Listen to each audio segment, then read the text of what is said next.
Welcome to the Queer Spirit Podcast. I'm your host, Nick Venegoni.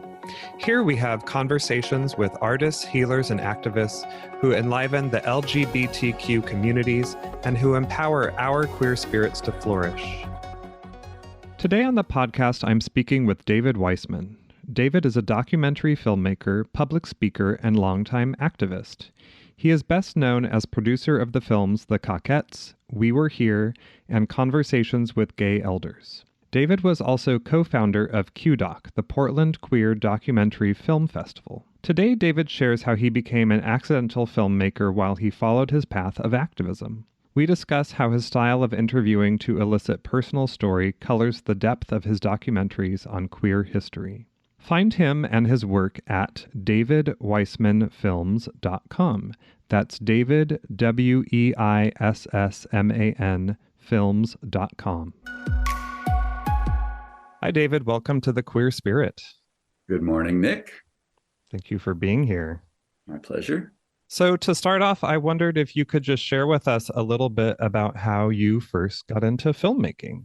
Unexpectedly, I would have to say that pretty much everything that I've done in my life has happened without it being an intentional plan and happened more by serendipity and by not really by default because there's intention there. But I didn't go to college, never intended to be a filmmaker. I was a hippie and a political activist. And after living in Venice Beach, I moved to San Francisco in the mid-70s, got involved doing political stuff here in the city, and worked as Harry Britt's legislative aide at the Board of Supervisors. He's the one who replaced Harvey Milk after the assassinations. And then when that job ended, I had a boyfriend who was taking filmmaking at the San Francisco Art Institute, making experimental films, and a friend who was in the broadcasting program at San Francisco State. Neither of those particularly appealed to me. So I said, but they influenced me, and I just decided to take filmmaking classes at City College, and I started making weird little eccentric short comedies, again, with no plan whatsoever. I just started doing it and enjoyed it and continued with it. And so you just started making kind of experimental films to begin, but then you eventually started doing documentary type stuff, or? Yeah, I wouldn't even call them experimental. They were little weird, little quirky comedies, and they were short, because we were shooting film in those days. And I made weird little drag queen comedies. But as the AIDS epidemic started to impact life more and more, my work started to be more impacted by the existence of the epidemic, sometimes in comedic ways and sometimes in different ways. I made a film called Song from an Angel, it's about 5 minutes long, and it's with a guy named Rodney Price, who was one of the founders of the Angels of Light, which was a theater troupe in San Francisco, an offshoot of the COCKETTES. And it's a performance by Rodney in his wheelchair, and it was filmed 2 weeks before he died of AIDS, and he does a song and a tap dance in his wheelchair. So it's a musical, it's a gay musical with a very deep, kind of profound underpinning to it in the epidemic. So I just sort of followed and, felt lost a lot of the time, but I just sort of kept continuing doing what I'm doing. And documentary never once popped into my mind at all. I wasn't that interested in the format. I wasn't that, as a maker, I was not interested in the format. And I wasn't that interested in the outcome of documentaries either. But it came up sort of, again, in a moment of serendipity through a conversation I was having at Cafe Flore with someone who had been a member of the COCKETTES theatrical troupe in San Francisco. And we were lamenting the fact that no one really knew who they were, except people who'd lived in San Francisco at the time. And in that moment, this is something that's happened to me more than once. My feeling was, somebody needs to make a documentary about them. No one's going to do it if I don't. And if they do, they'll do it wrong. And so that's sort of, all of my work has sort of come from that vantage point of these are stories that need to be told, and I want them told the way that I want to tell them. So yeah, it's kind of an interesting motivator, but it's generally, I work out of a moment of spark and inspiration rather than planning and thoughtfulness. So you just said, I want them told the way I want to tell them. Would you say that you have a particular style about the way that you like to tell these stories? Well, I would think the most significant with that is the COCKETTES and We Were Here. And both of them are subject matters. We Were Here also, my film about AIDS in San Francisco. Both that and the COCKETTES are really San Francisco stories. And I've often described both films as being love letters to San Francisco. So there's an aspect of San Francisco as muse for me that gets reflected in the work. And yeah, kind of deeper underlying ethos is, I guess, honesty and trying to capture something that is of the spirit of the times in a way that I feel like only a participant in those periods could do so. Like, for instance, I was in high school in LA when the COCKETTES existed in San Francisco, but I was well aware of them, as a high schooler in Los Angeles. I was very counterculture focused as a youngster, not gay focused, but I was counterculture focused. And I've always had a strong affinity for that period of San Francisco history. So I think I knew that I would enter that project with a kind of a knowingness that someone who was, say, of a much younger generation or from outside would not have been able to do. And definitely that was the case with We Were Here. I lived in San Francisco really from before the epidemic started through the advent of protease inhibitors and the decline of the death rate. And I felt the idea to make that movie was suggested to me by a boyfriend who was 29 years younger than me. And because he said, we don't have any visceral understanding of what you guys went through. And when he suggested the idea, I thought, well, there's nothing I'd rather do less than revisit that part of my life and make a documentary about AIDS, because it would inevitably be depressing, and both the process and the work itself. And then very quickly, again, I realized the same thing.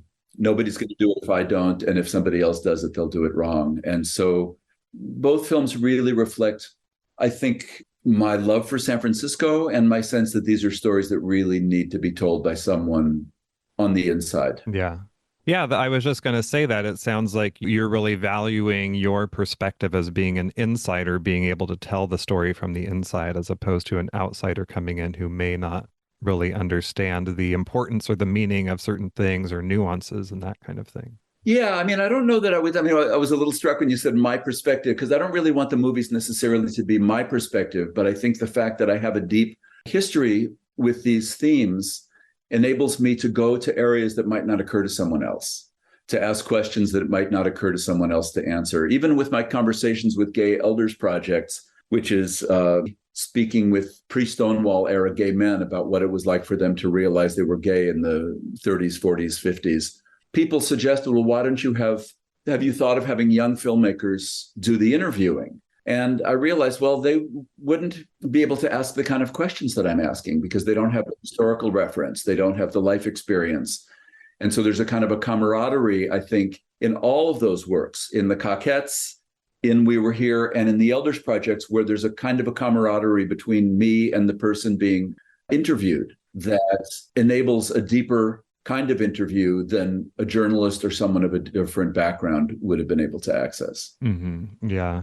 Well, I can also see how having the perspective of not just being, from the perspective of being here in San Francisco, being a queer man, but also being an activist and also someone who was so involved working actually in San Francisco politics, you were able to sort of see, even people who were living in San Francisco, maybe not what was going on, by sort of being an insider, maybe in that way, and just having more access to that knowledge. Yeah, I mean, I've always been somewhat of an insider in queer politics here. After having worked in Harry's office, I sort of stayed very much in touch with a lot of people, and particularly during the AIDS aspect of it. I mean, I had relationships with people who were really in the thick of everything.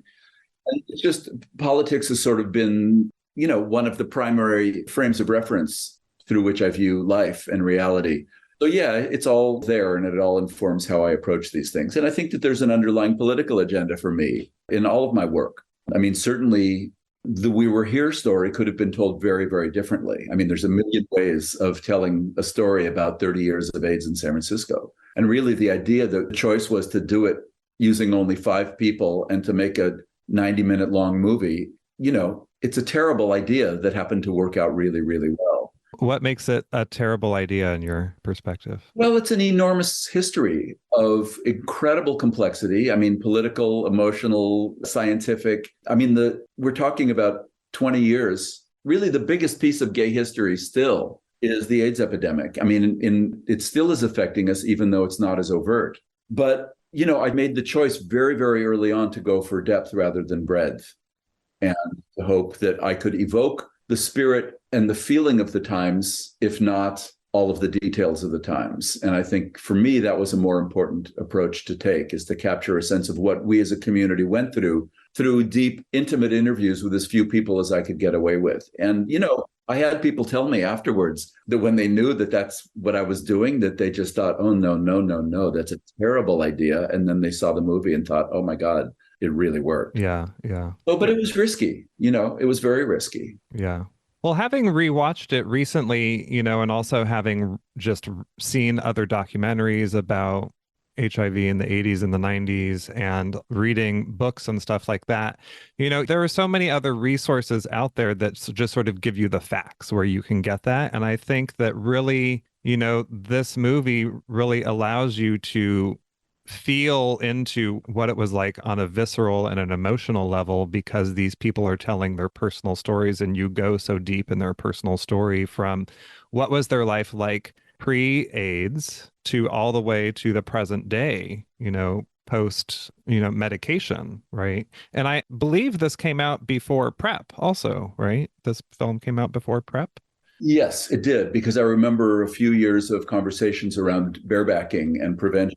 We Were Here came out that I participated in. But you're a therapist. You are in the position of knowing how liberating it is for someone to be in a conversation that's completely about them. And particularly when it's about subject matter that's very, very painful, people self-censor and think, no one wants to hear this, or I don't want to go on and on about, the AIDS epidemic. And here are these people, these 5 people in my film, all had me sitting in front of them who had lived through those same years, saying, and then what happened? And tell me more. And what did that feel like? So I think for all of them, even though they have, lived in circles of close friends and probably all been in therapy, it was a very condensed opportunity to really feel totally free to tell their stories. Self-doubt, or should I be talking about this, or am I boring them, or whatever. I realized that as an interviewer, that's sort of what I am trying to offer to that person, is the feeling of really being witnessed, really being valued, really being seen in a way that we very rarely get an opportunity in life. And, with all due respect to therapists, you're being paid.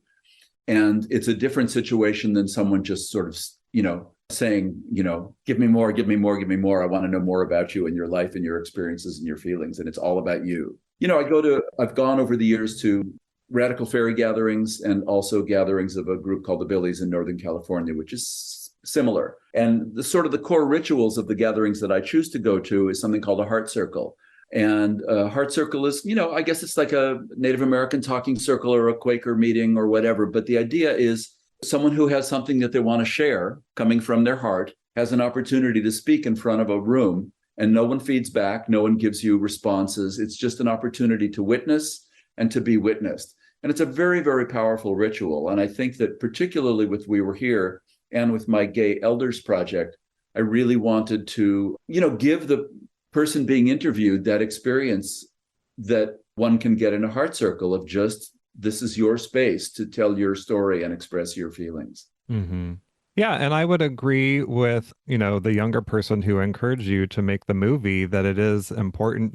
Me being 45 and coming out and starting to explore my sexuality in the mid to late 90s, I was just like, AIDS was just in my face all the time, and worried about like what's going to happen and being safe and using condoms and that kind of thing, but not really understanding like how it was for the people just 20, 30 years older than me. And again, as I said, I was able to read history and read facts, but really hearing what it was like. And also having just recently rewatched it, what I was sort of thinking about as people were talking about, as you went through the timeline, I would sort of check in like, oh, how old was I at that time and what was happening? And like, I was just a kid in the 80s.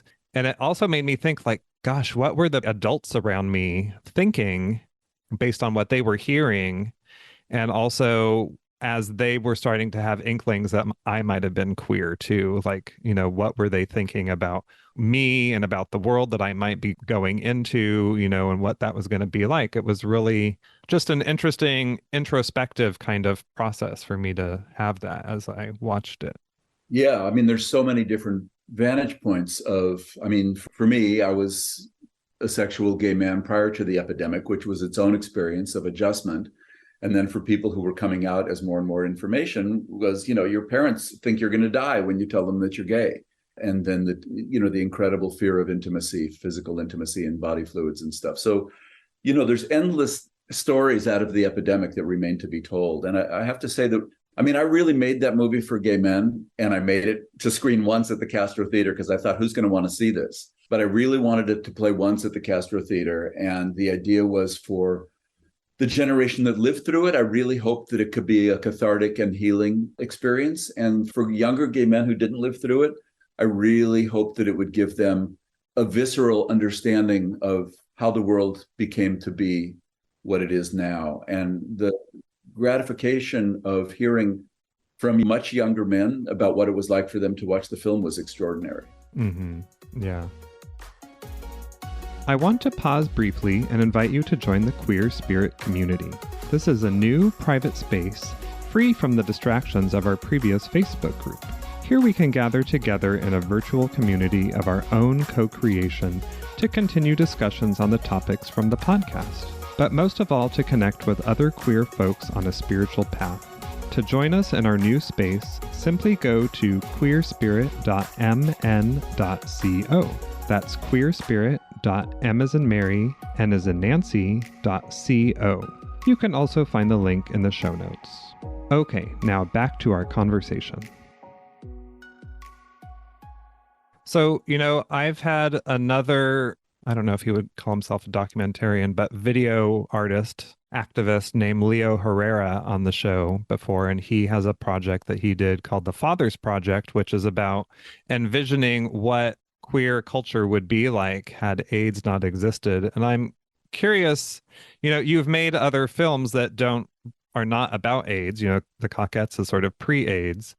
But I'm wondering if you have a sense of what your filmmaking would have been like had AIDS not existed. I'm not good at that. The world is what it is, and it's taken the path that it's taken. And every tiny, tiny little, the flap of the butterfly wings impacts so many things that we can't anticipate. So I don't know. One of the things I've always been a very introspective person, but it's amazing as one gets older, even things that we've known about ourselves, we learn more and more about in greater depth and detail. And I think as a filmmaker, it's interesting for me to look back on my work and on the trajectory of my work, which seemed totally chaotic and lacking any kind of direction or focus, and to look back and think, oh, it's very focused and it makes a lot of sense. And even aesthetically, there's a lot of continuity that I was not even conscious of in the process. So that's been an interesting thing to reflect back upon, how AIDS wove its way into, the first AIDS related film I did was a comedy. It was a little 2-minute piece I did to play unannounced at Frameline at the film festival that started off looking like it might be something about AIDS. This was in 86, I think. And, I wanted audiences to have the little bit of discomfort because it was so scary then. And then it turned into this comedy. So, yeah, I don't know. It's really hard for me to speculate how things are different. No, I get it. Yeah, I was just curious if you had a sense of that. So moving into conversations with gay elders, tell me a little bit about what inspired that project to begin. Well, I would probably answer that question differently now than I might have a few years ago. It's the only project that didn't emerge out of a moment of somebody's got to do this and it has to be me. It emerged more out of the experience of making We Were Here and realizing that younger and older generations of gay men don't communicate very well with each other for all kinds of reasons. I think a major piece of that is discomfort around sexuality. Younger men are afraid that older men are going to hit on them. Older men are afraid that they're going to be seen as lechers and all of the permutations of that, depending on where people's attractions lie. But I realized that there were younger gay men who were saying, I've really wanted to know these things, but I've not known if it's okay to ask. And I've had older gay men say, I don't want to talk about this stuff because nobody wants to hear it. And this reflected, to me, very similar conversations that were happening in the 80s around the Holocaust, because people who were survivors never talked about it until finally that dam broke and people started asking questions and then people started telling stories. So I started to think more and more and more, and particularly in the context of the Radical Fairy gatherings that I was going to, about how to try to facilitate better communications between generations of gay men. And I mean, really, the idea came, to do interviews like that came when I got my first smartphone. And I thought, oh, I can just get a little microphone and interview anyone I want, whenever I want, without worrying about outcome or result or distribution plans or financing or anything. And that didn't really go anywhere, except it sort of tooled around in my head. And I was at a kind of a gathering, a men's gathering. It wasn't exactly a fairy gathering. And I was sitting next to a man who was 84, who was telling me about having sex in a bombed out castle in Frankfurt in 1946. And I thought, there are very few people that can tell a story like this. And there were all these young guys at the gathering too, who were all hanging out with each other.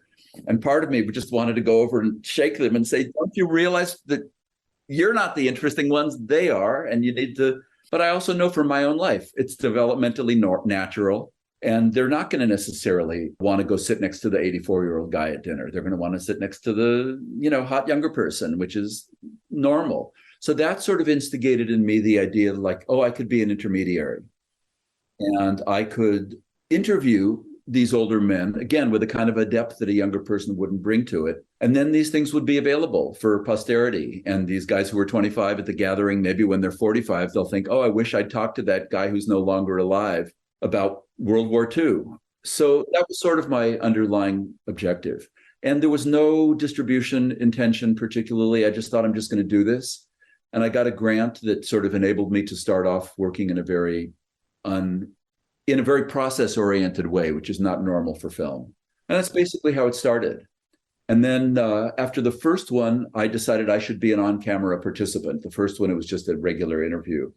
And then beyond that, I thought, let's make it more of a conversation. And I realized very early that it would be great to work with young gay men as editors, that it would be like a circular mentoring process. I would benefit from, they would bring what they would bring to it as young people. They would be getting mentored by spending 3 or 4 months editing these, amazing older men, sort of a relationship developing between them.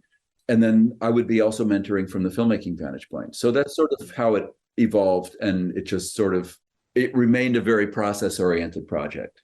I'm curious to hear a little bit more about your intentionality to bring in younger gay men to edit, and if you noticed that they edited them a little bit differently than maybe you would have in any way. Well, the way it happened was after I did the first interview, which was single camera, I wanted to do another day with this guy. And so I called a younger 40, I think at that point, gay man to do the shooting on that. And at the end of the day, he came up to me and he said, David, I would do as many of these as you want for free. He said, what an incredible experience it's been for me to be with the two of you today. So I thought, oh, yeah. And that's really where the idea came of the camera people are only there for a couple of hours, but the editors really delve into it. And, I knew a number of younger gay filmmakers ranging from, 24 to 30 at that point, or 31. There was one outlier who was a little older. And these were people who I felt, had varying degrees of skills and experience, but I felt like they would be the types of people who would really benefit from something like this. So in a way, I was casting them not for their technical skills, but for who I thought they were as people. So, and in terms of, I think that there were times in which I said, well, why don't we cut this out? And they'd say, no, that was really great. And those kind of moments were really helpful, where there would be something that I wouldn't think would be interesting, but they said, no, this was actually really an unusual thing for me to hear. I wouldn't say they're straightforward because, again, they're deep, but they're basically, interview documentaries with archival footage, if there was some, and archival photos. But in many ways, they had a lot of free reign, but we worked together. It was mostly done long distance. And I had certain things that I told them at the beginning that mattered to me. And, we just sort of worked through it. And I think all of them reflect a combination of sensibilities of the individual editor as well as mine. Yeah, well, I will confess I haven't finished watching them all because there's 6 and they're each an hour, but I've watched, at least half of them now and little clips of other ones. But, as someone who's middle-aged, I also get a lot out of watching them. I think there's also just the therapist in me who just eats it up, just listening to people tell their stories. But also, as you said, being a therapist, it's kind of similar, but it's different because there are questions that you ask that I wouldn't probably normally ask just because I'm like, well, that's irrelevant to the purpose of us being here. Whereas, a question you would ask is, just trying to get the story of their life, which, is really fascinating. And it's also interesting to me to sort of compare and contrast like how my life as a gay man is different from their life as a gay man. And especially hearing about what's to come possibly for me as I get closer to their age and, how they've dealt with aging and the end of life and being queer and that kind of thing. And also a thought that I had was like, oh, this could be a really interesting thing to continue to happen. Like, maybe every decade you interview, a small group of gay men in their late 70s or 80s or something like that, just to sort of compare and contrast. Well, the project was not intended to end where it ended. I didn't even know if I was going to finish any of these. I mean, the whole project was an experiment, and I didn't know what the end result was going to be. And the way that my proposals were written to raise money for this, I mean, it really gave me latitude to really think of this as something that I could essentially do until, for 20 years, because I saw that it as something I could train younger people in how to be better interviewers of older people. I could do workshops with older people on how better to communicate with younger people so that they're actually interested in listening to your story rather than just, thinking, oh God, this old guy's rambling on. Because I think there's so many elements to the concept that are unaddressed or inadequately addressed in our culture. Basically, what happened was Trump got elected and my entire life changed. I fell into a kind of a despair about the future that I have not really lost. But I was old enough and knew myself well enough to realize that there were certain steps that I might try to figure out a way to live differently in the world. And that basically resulted in me selling my house and getting rid of all of my belongings and living a life that is completely present and serendipity driven. It doesn't keep me from thinking about the future with horror, but it allows me to sort of find comfort in both enjoying the present and also a kind of an exhilaration in not knowing what's next, which I think for most people my age would be anxiety provoking. But for me, there's something comforting about it. So the project essentially completely changed. And I completed all of those pieces because it was all I had. And they wound up screening in film festivals, which was also not my intention. And I mean, my intention was these were for the future and they were for younger men. And they wound up playing in contexts where cross-generational people, and certainly not just gay people, we're seeing them. And I thought, oh, these have value in all kinds of other circumstances. And so again, it's the following of the process rather than feeling like the process was interrupted. It was like, well, this is what's happening and this is how I'm adapting. So yeah, I would have loved to continue doing this, but I have such a dark view of the future that I have to feel like my work is operating for the present and hope that the way it's operating in the present is feeding the future in some kind of a positive way. So does that mean that you have stopped filmmaking for the time being? Yeah, I mean, certainly I was not a documentary filmmaker because I love making documentaries. I mean, I'm a storyteller and I'm an activist, and I feel like that those aspects of my life will continue regardless. But the medium of filmmaking is so product and result oriented, and it's so future oriented, and I just can't emotionally cope with that anymore. I have to stay in the present. What do you see, or did you see, as the relationship between activism and documentary filmmaking? Well, I think people use the word activism differently, and I think that there are probably activists who would not consider me an activist in the way that they consider themselves activists. For me, I mean, ever since I was a little boy, I mean, I wore a JFK for president button to school when I was 5, So it's just sort of inherent in my worldview. I think it's to some degree growing up in a liberal Jewish family in the 60s in LA. I mean, it was just it was like, that's what you did. You paid attention to politics and you were an idealist and you at some point fought with your parents and grew your hair and smoked pot and stuff. So as I said earlier, I think politics informs everything that I do in life. And that includes the way I am in traffic and the way I behave with people on the street and, how I treat workers in a restaurant. I mean, I just, the women's movement in the early years had a phrase, the personal is political. So I think part of the reason I avoided documentaries or wasn't interested in them was because sometimes I thought they were too overtly political and that it felt too often to me like propaganda. And my sense of how to create social change was different. It was to go for the heart first. I mean, one of the things that occurred to me at a very pivotal moment in my life was that when I really had this kind of more Marxist lefty perspective of if the people are informed, and I realized, well, information is of no value unless the person is open to receiving it. And so my focus became a little different. It became more, how do you open someone's heart in whatever way so that they are receptive to things that they might not have been receptive to previously? Like I described it as putting a tiny bit of LSD in the water supply. Yeah. Speaking of that, I was just rewatching a little bit of the COCKETTES last night, and there is a scene where they are making an art film, I believe, where one of them is pouring LSD into a punch bowl. And I know that this is the 20th anniversary of the COCKETTES is this year. So I wonder if just briefly you could share a little bit for those listening who don't know who the COCKETTES were about that film and share with us about the special screening coming up. Well, the COCKETTES themselves started 51 years ago. It was New Year's Eve, 1969. And it was basically a very San Francisco thing. It was just kind of this ad hoc gathering of, hippies of varying sexualities and genders and orientations by a kind of a charismatic Pied Piper named Hibiscus, who all got up on stage on New Year's Eve in 1969-70 and did a kind of crazy kick dance, and they became the COCKETTES. And they were a theater troupe of hippies and drag queens that put on these kind of LSD-infused, Hollywood musicals, interpretations. And the shows were crazy, and the audience was, completely crazy, but it became a huge phenomenon.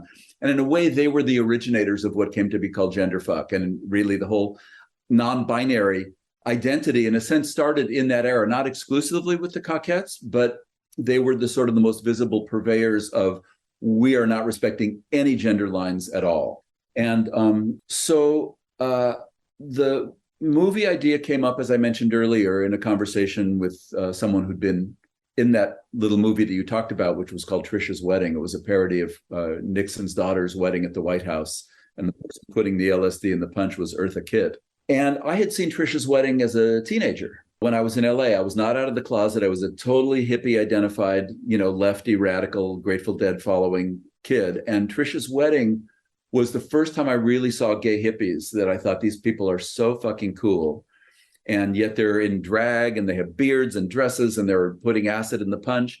So in a way, Trisha's Wedding and the COCKETTES were what gave me a chance to sort of see an avenue for me, that being gay didn't just mean being, some awful stereotype that I'd, grown up believing in, but actually some of these coolest people in San Francisco were actually gay also. And it gave me more space to imagine how I might become a gay person. Similar story for my co-director on the film was Bill Weber, who grew up in Kansas, and he also was exposed to the COCKETTES as a teenager in that same period of time. So we both brought that appreciation of their impact of seeing Trisha's Wedding into the desire to tell the story of the COCKETTES. And so, part of what we felt when we were making the movie was, we don't want to make a look what you missed movie. We want to make a look what's possible movie, and to have it really speak to younger generations and say that there's always people out there that don't want to be normal, that want to be artists, that want to live outside the system, that don't want to have a conventional job, and that if you look, you'll find your tribe. So that was sort of a lot of what was behind the making of that movie. So yeah, it's 20 years now since it came out, and we're having a big screening in New York to celebrate that in October. October 16th, is that right? October 16th, it'll be part of the New Fest, which is the Gay Film Festival in New York, and it's being sponsored by a new institution that's up and coming in New York called the American LGBT Plus Museum, that's building its facility, but they don't have their facility yet. But it's going to be a big, major LGBT museum in New York in a few years. So they're the ones who really are pulling together this screening, which I'm thrilled about. So David, before I let you go, can you share with us a person, practice, or experience that has supported your queer spirit to flourish? My queer spirit?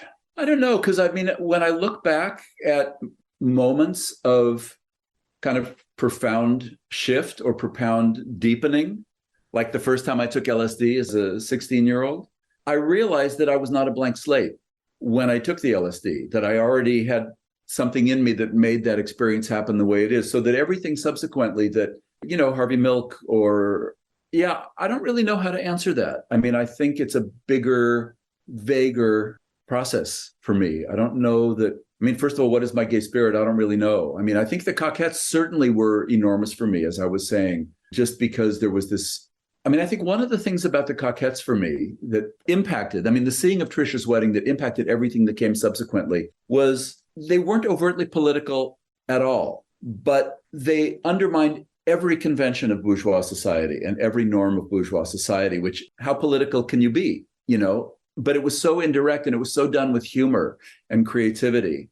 And I think that that probably, in a sense, spoke to something that already existed in me, but also really impacted the directions I took in my own work, you know, which is trying to find how to find loving and humorous ways to enter into people's hearts so that their consciousnesses are opened up a little bit for new things to enter.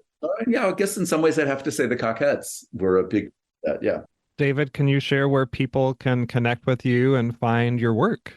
Yeah, I have a primary website, which is just davidweissmanfilms.com. And there's also a website for wewereherefilm.com and COCKETTES.com. The Conversations with Gay Elders series, all 6 of those pieces are streaming for free via my main website, the davidweissmanfilms.com. And yeah, I hope people enjoy the work, and I'm easy to find. Okay, great. And I will have those links in the show notes so people can just click there too. Great. Well, David, thank you for sharing here and sharing about your work and bringing stories of queer history to younger generations. My pleasure. Nice to talk to you. To find the resources we discussed today, find the show notes at thequeerspirit.com. Make sure you don't miss future episodes by following the show on Apple Podcasts or subscribe on your favorite podcast platform. Thanks for listening. Until next time, be well.